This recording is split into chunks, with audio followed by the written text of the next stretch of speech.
Assalamualaikum warahmatullahi wabarakatuh. Salam Rahayu, Rahayu, Rahayu. Jumpa lagi dengan saya di channel New Edi Sauler Tutorial. Di kesempatan kali ini ada handphone yaitu Vivo V23e. Dengan kondisi handphone ini kerusakannya habis jatuh di jalan dan terlindas motor, teman-teman. Disebabkan oleh kerusakan yang habis jatuh dan kerusakan handphonenya ini, bagian bodi handphone itu bengkok ya teman-teman, alias melengkung. Dan untuk di bagian layar LCD-nya juga tidak tampil.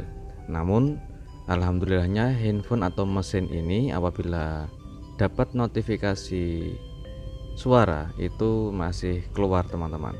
Jadi otomatis handphone atau mesinnya masih bisa menyala dengan normal. Namun untuk handphone ini kondisi bodi itu melengkung atau bengkok dan LCD-nya pun tidak tampil alias sudah pecah. Oke, jadi bentuknya seperti ini ya teman-teman. Untuk bodi handphonenya melengkung dan di bagian layar LCD-nya pun ikut pecah karena habis terlindas oleh motor. Oke, di kesempatan kali ini saya akan kasih tips bagaimana cara memperbaiki full tutorial mulai dari awal pengerjaan sampai selesai. Oke, ikuti terus untuk tutorialnya dan semoga apa yang saya berikan bisa bermanfaat untuk teman-teman semuanya.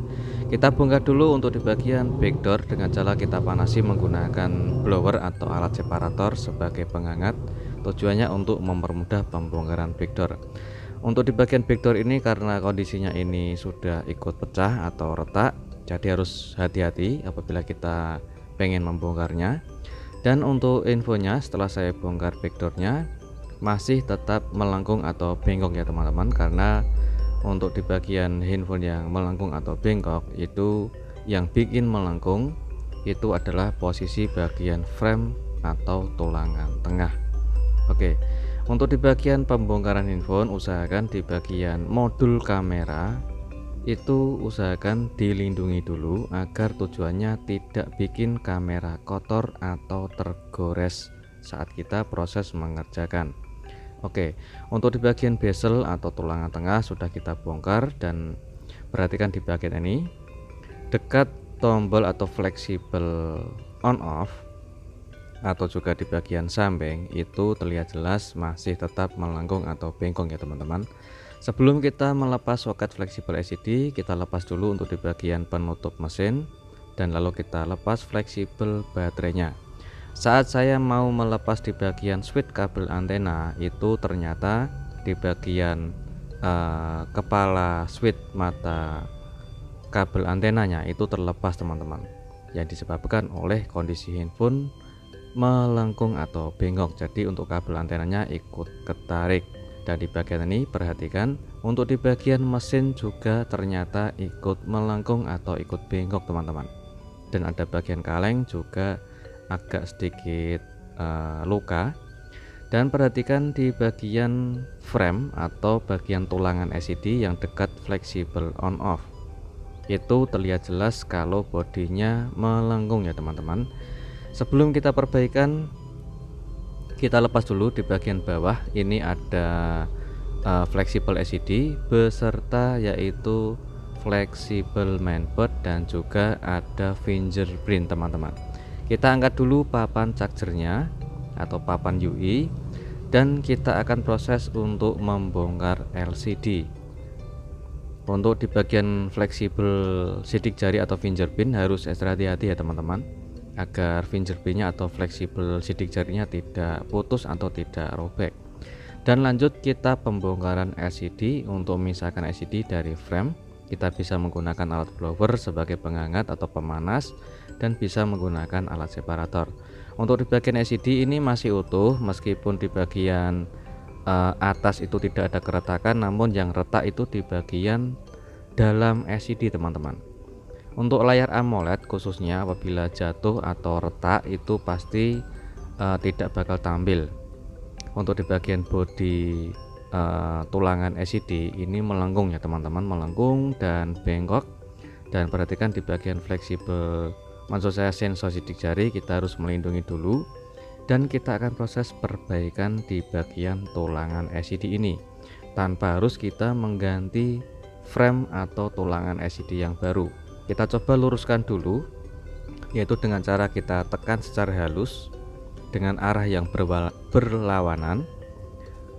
Hati-hati untuk di bagian proses ini ya teman-teman. Apabila kita terlalu keras untuk menekan atau meluruskan bagian tulangan LCD, itu bisa menyebabkan kerusakan makin parah, seperti bisa bikin tulangan itu ikut patah teman-teman. Jadi kita pelan-pelan untuk meluruskan di bagian tulangan LCD nya atau bagian frame, jika kita ingin tanpa mengganti frame yang baru. Oke, kita luruskan dulu dengan pelan-pelan dan hati-hati, nggak usah terlalu buru-buru. Yang penting dikerjakan dengan pelan-pelan agar frame atau tulangan tengah LCD ini bisa kembali presisi dan lurus. Oke, setelah kita luruskan untuk mempresisikan framenya, dan ini adalah LCD kualitas Incel yang akan saya pakai. Kenapa saya menggunakan kualitas Incel, nanti akan saya kasih penjelasan.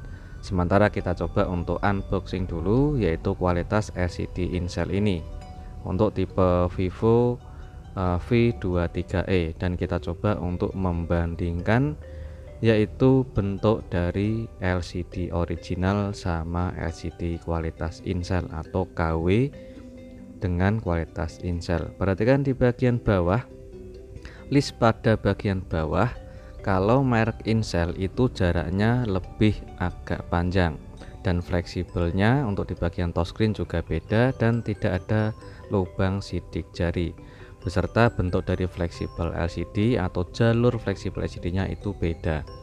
Dan perhatikan yang jelas itu di bagian bawah, list pada LCD di bagian bawah itu kaca touchscreen-nya agak longgar ya teman-teman.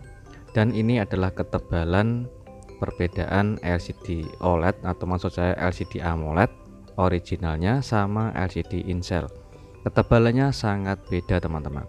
Untuk LCD yang original otomatis jauh lebih tipis, mungkin kurang lebih hampir 2 kali lipat dari LCD Incel tingkat ketebalannya. Jadi jauh lebih tipis LCD yang original AMOLED. Untuk yang LCD kualitas Incel agak lebih tebal, dan di bagian atas itu ada sensor Face ID beserta list pada LCD yang ada di bagian atas itu hampir sama untuk jarak di antara LCD sama kaca touchscreen-nya teman-teman. Yang perbedaan hanya ada ketebalan LCD, dan juga list ada di bagian bawah itu agak longgar kalau merek Incel teman-teman. Kalau posisi di bagian depan seperti ini, seperti tampilannya agak beda ya teman-teman. Dan kita coba untuk pengetesan LCD-nya dulu. Oke, kita akan tes untuk review kualitas LCD Incel ini dengan tipe seri Vivo V23e. Kita akan melihat kualitasnya seperti apa. Yang otomatis karena tidak ada lubang fingerprint dan juga tidak ada lubang sensor buat Face ID, otomatis fingerprint dan Face ID nya ikut off atau tidak bakal bisa aktif ya teman-teman. Oke, handphone sudah bisa menyala. Ini untuk memastikan kondisi handphone masih bisa menyala dengan normal atau tidak, karena bagian mesin ada yang bengkok atau melengkung. Oke, setelah handphone menyala, kita coba untuk tes fungsi dari segala fungsi dari LCD-nya, dan kita cek apakah ada flag seperti hotspot atau wet spot atau ada cacat lainnya seperti di bagian tengah layar LCD. Ini untuk kontras layar otomatisnya saya aktifkan, itu bisa berfungsi dengan normal, dan ini adalah hasil dari LCD kualitas Incel. Kecerahan layar LCD-nya sedikit lumayan cukup bagus menurut saya, meskipun agak sedikit pucat atau sedikit agak redup. Untuk di bagian touchscreen-nya juga bisa berfungsi dengan normal, dan kita cek untuk di bagian ini ada multitouch, apakah support 10 multitouch atau tidak teman-teman. Oke, perhatikan jari saya saat menekan multitouch-nya untuk pengetesan touchscreen.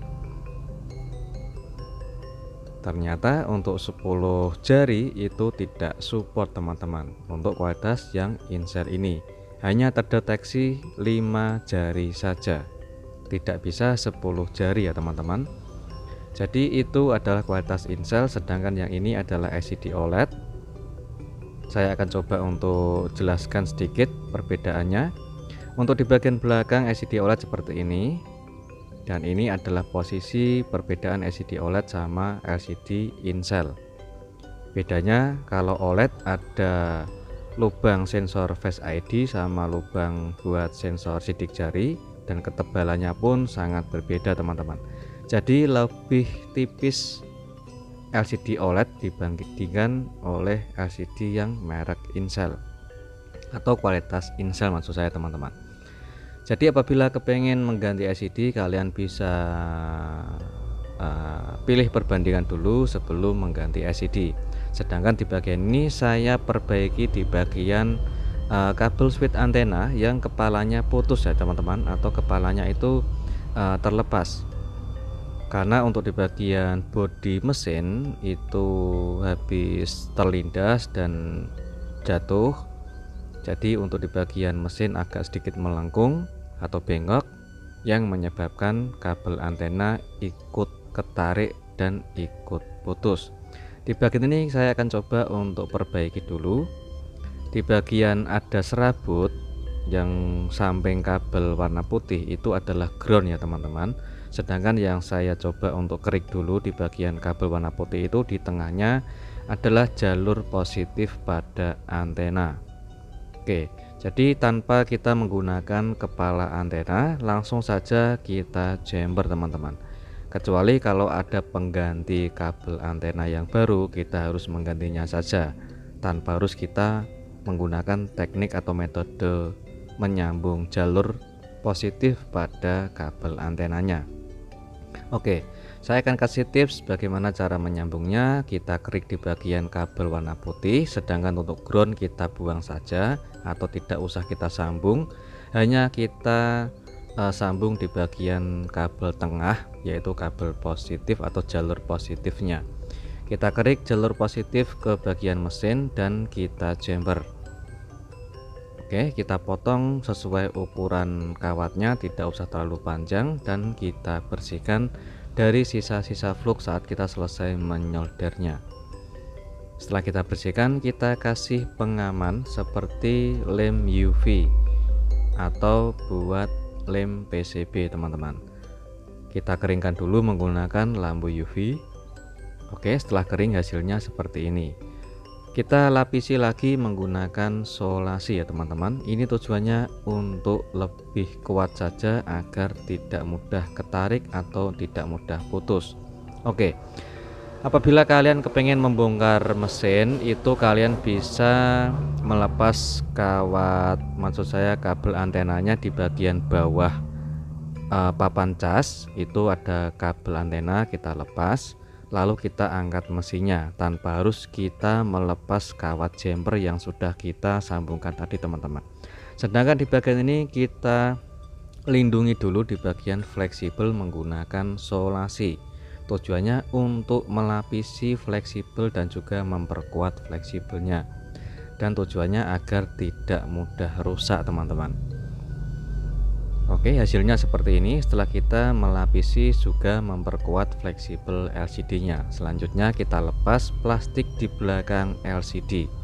Ini banyak keseringan yang kelupaan apabila ada stiker atau plastik ataupun segel di belakang LCD. Sebelum kita mengganti LCD yang baru, sebelum kita memasang ke frame, usahakan dibuang dulu stiker yang di belakang LCD teman-teman. Dan saya kasih tips untuk pemasangan kualitas LCD Incel ini, kita pasang atau kita gunakan tempered glass untuk memperkuat layar LCD-nya.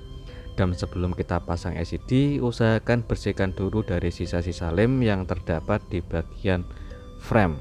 Dan sambil saya menggunakan solasi double tip di bagian samping tengah layar LCD, maksud saya di bagian frame, tujuannya untuk sebagai perekat tambahan. Dan kita gunakan lem secukupnya saja di bagian frame atau sekeliling samping frame, dan kita lepas pelindung stiker yang menutupi di bagian sensor sidik jari, tujuannya agar tidak kotor teman-teman. Dan kita gunakan lagi lem di bagian sekeliling samping LCD-nya. Oke, tujuannya untuk mempresisikan agar tidak mudah bocor di bagian layar tampilan kontras LCD di bagian samping LCD-nya. Dan selanjutnya kita bisa menggunakan gelang karet secukupnya saja seperti ini untuk mempresisikan dan memperkuat pemasangan LCD ke bagian frame agar lebih rapat saja teman-teman. Setelah lemnya kering dan hasilnya seperti ini. Oke, perhatikan di bagian samping sekeliling frame dan LCD-nya tidak ada kerenggangan sama sekali, sudah terpasang presisi dan juga kembali lurus. Yang awalnya tadi framenya atau tulangan LCD itu melengkung dan bengkok, sudah kita presisikan dan kita luruskan. Alhamdulillah pemasangan LCD bisa kembali presisi. Jadi tanpa harus kita mengganti tulangan LCD yang baru atau mengganti frame ya teman-teman. Lanjut kita perakitan di bagian yaitu bird UI bawah atau papan chargernya. Dan kita lepas stiker yang melindungi modul kamera belakang, tujuannya agar tidak mudah kotor. Dan lanjut kita perakitan untuk menyelesaikan yaitu perakitan handphonenya. Sebelum kita menyelesaikan, kita coba untuk pengecekan dulu. Ini saya tes menggunakan charger, masih terhubung, dan kita coba untuk menyalakan handphonenya.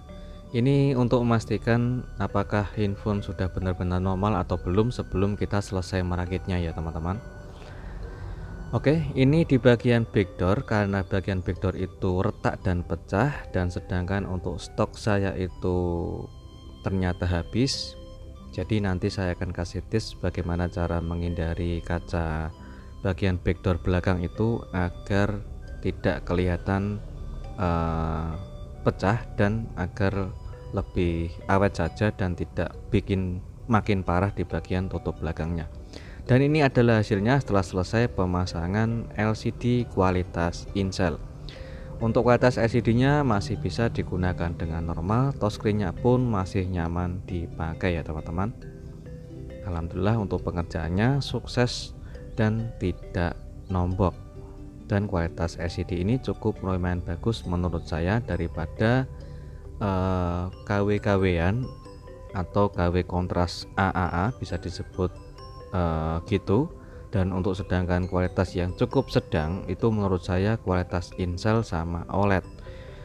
Kalau di bagian kualitas yang OLED, kenapa saya tidak memilih pemasangan atau penggantian OLED itu untuk diameter LCD-nya agak lebih pendek atau kecil teman-teman. Tapi untuk kelebihannya itu LCD OLED sangatlah tipis, jadi sangat mudah untuk proses pemasangannya. Namun jika tidak hati-hati bisa menyebabkan blank hitam atau black screen jika tidak hati-hati dalam proses pemasangannya. Dan di bagian ini saya mengasih yaitu stiker pelindung belakang kaca backdoornya. Tujuannya agar lebih tahan lama, karena untuk stok pengganti backdoornya saya sedang habis, jadi saya coba untuk konfirmasi sama beliau untuk pemilik info ini. Alhamdulillah itu setuju, nggak apa-apa, yang penting untuk backdoornya aman dan tidak atau bagian retaknya itu tidak terlepas ya teman-teman, dan bikin bagian pada gumbil di bagian tengah backdoornya. Oke, setelah selesai perakitan semua, LCD-nya terpasang presisi dan rapi, dan juga framenya ikut lurus. LCD-nya pemasangannya pun ikut presisi dan lurus teman-teman. Dan juga pemasangannya alhamdulillah bisa terpasang dengan rapat dan tidak ada cahaya kontras LCD yang bocor. Oke, di tahap terakhir kita coba untuk pengetesan ulang fungsi kamera, fungsi LCD, dan juga fungsi dari touchscreen. Oke, ini adalah hasil kamera belakang. Kita coba zoom jarak dekat, apakah masih bisa fokus dengan jernih. Dan ini adalah hasil kamera depannya. Kalau menurut saya nggak begitu jelek-jelek amat. Kalau menurut saya cukup lumayan bagus teman-teman, dibanding LCD yang agak sedikit lebih murah. Kalau menurut saya untuk penggantian LCD recommendednya kualitas Incel ataupun OLED. Oke, Jadi seperti itu untuk saran saya untuk perbaikan LCD dan juga perbaikan switch kabel antena yang terputus. Ini saya coba untuk pengetesan kualitas sinyalnya teman-teman, karena untuk kabel antenanya tadi sudah kita sambung yang awalnya putus dan masih bisa berfungsi dengan normal untuk sinyal, dan kuota datanya bisa digunakan dengan lancar sekali. Semoga bermanfaat dan jumpa lagi di tutorial berikutnya. Assalamualaikum warahmatullahi wabarakatuh.